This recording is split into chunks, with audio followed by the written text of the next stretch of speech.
Oh man, Atlanta.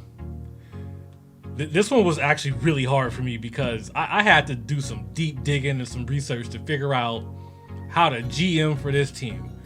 Anyway, welcome back to After Reviewing a Play.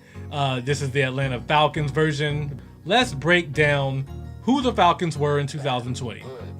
Last year, they were 4-12. Very disappointing, but you were in a very good division with a upstart Carolina team, a Super Bowl hopeful Saints team, and an eventual Super Bowl champion Bucks team. This was a rough division.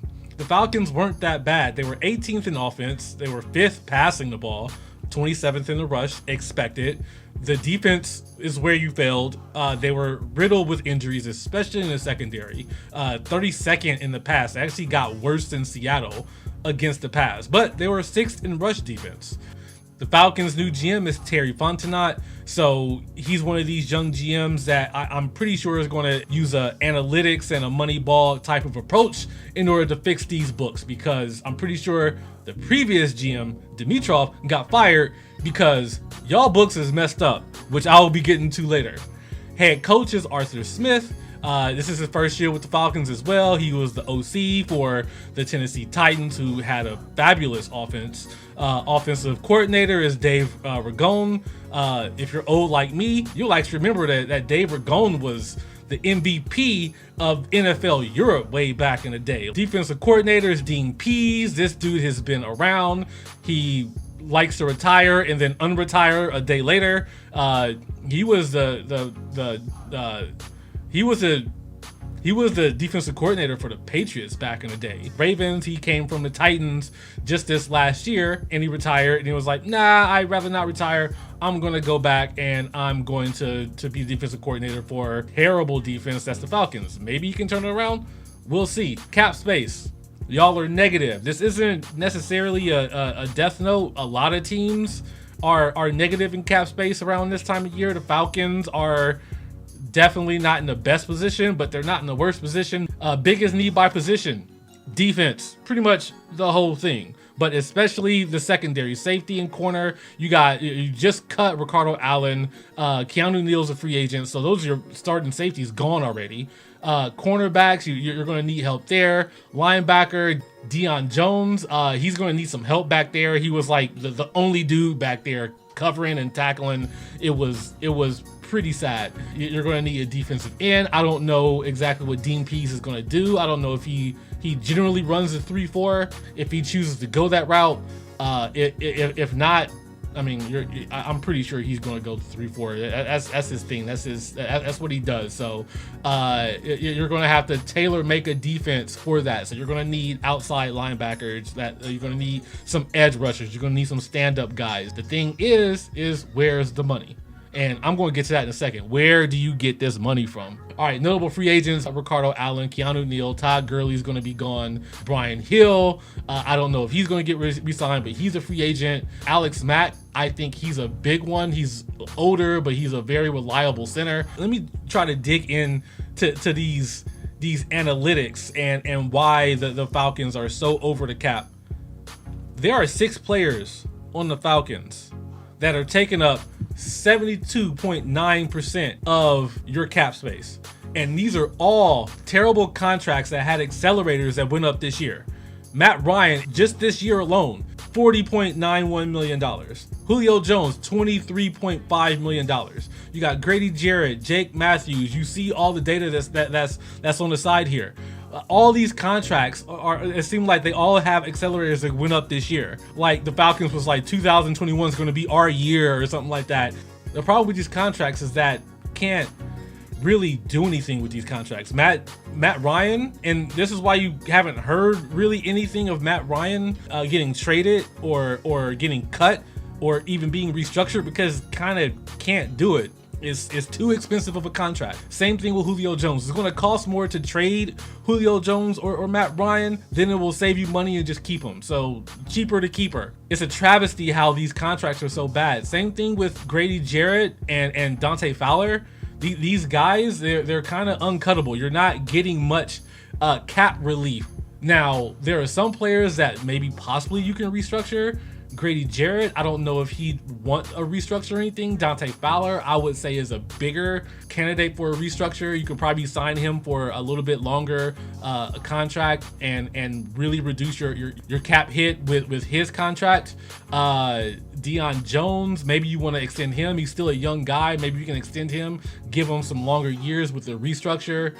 Jake Matthews, he's one of those guys that might be a cap casualty. He's probably the one who will give the biggest relief, and he wasn't great. He was serviceable, and maybe if you can trade him, he would be the biggest cap relief you can get. But these contracts are terrible. But the good thing about these giant contracts is that at some point you're going to see relief. In 2022, 2023, you're going to see relief for these contracts, and you're going to have bigger contracts. And that's why it's not so bad. As long as they can get under the cap, you can still sign high price free agents. You can still get some players if you're able to just survive this year. The Falcons aren't going to do anything special as far as signing free agents or anything like that, because their cap is a disaster.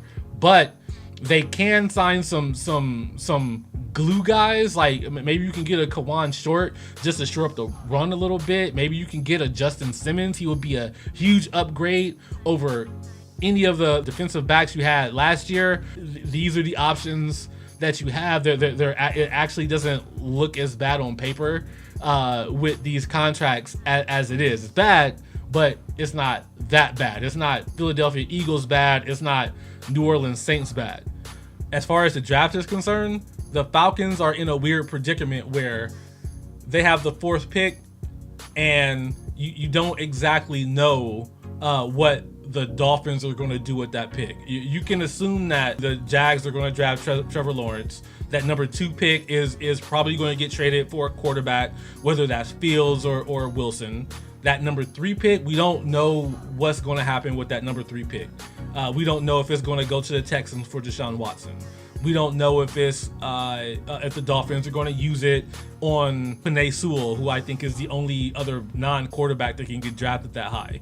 So the Falcons are in this weird predicament where they need a quarterback, but do you want to take a chance on the 3rd quarterback that's coming out? Like, the Falcons are in a position where they should be trading up to get picks, because this team is going to get gutted over the next couple years. So you're going to need more draft picks. You're going to need more players. So you don't want to give away assets. You want to gain assets. So try your best to trade back.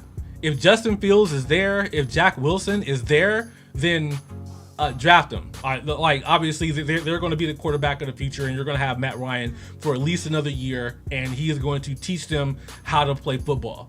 But if they're not there, I don't know if you want to draft a Trey Lance. Trey Lance is one of those super project guys, so I think he would need a little bit more seasoning. I wouldn't want to use my number 4 overall with so many other holes. I would try to trade back and get more draft picks. There's going to be one of those. There's going to be another team that will want a Trey Lance or one of these quarterbacks or something like that. If you can trade back, do it. And there are tons of quality players in the 1st and 2nd round that the Falcons can focus on and try to get. Kwity Paye, he's one of those guys that I think a move to a 3-4 would do well. He's naturally a 3-4 defensive player at the University of Michigan. He was a great outside edge rusher, and he would fit right into the Dean Pease system if you could get him. And he would even be somebody that I might focus on the number 4 pick if you couldn't move or don't want to move.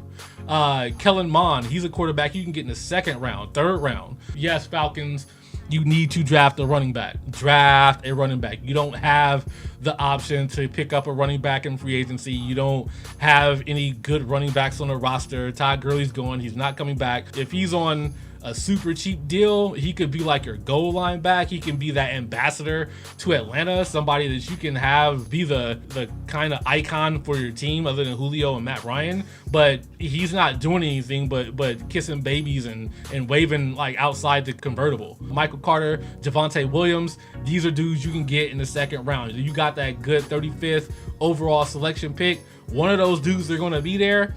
I would get one of those dudes, because those dudes are going to be good Michael Carter and Javonte Williams, this running back combination is probably the best one I've seen since Reggie Bush and Wendell White from back in 2003.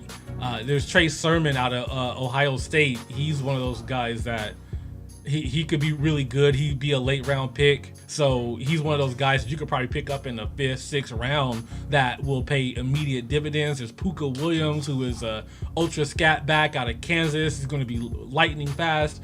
There are options that you have with this draft, but what I would try to do at any and every pick, if I'm Terry Fontenette, I am trying to trade back. I'm trying to trade any and every pick I have. That 2nd round pick is a trade asset. The 3rd round pick is a trade asset. The 1st round pick is a trade asset. I'm trying to trade Jake Matthews if I can, because you could probably get something from a needy tackle team. None of these other players are going to benefit you by trading them. Like I want to call them the Big Six. The Big Six is taking up 72% of your cap space.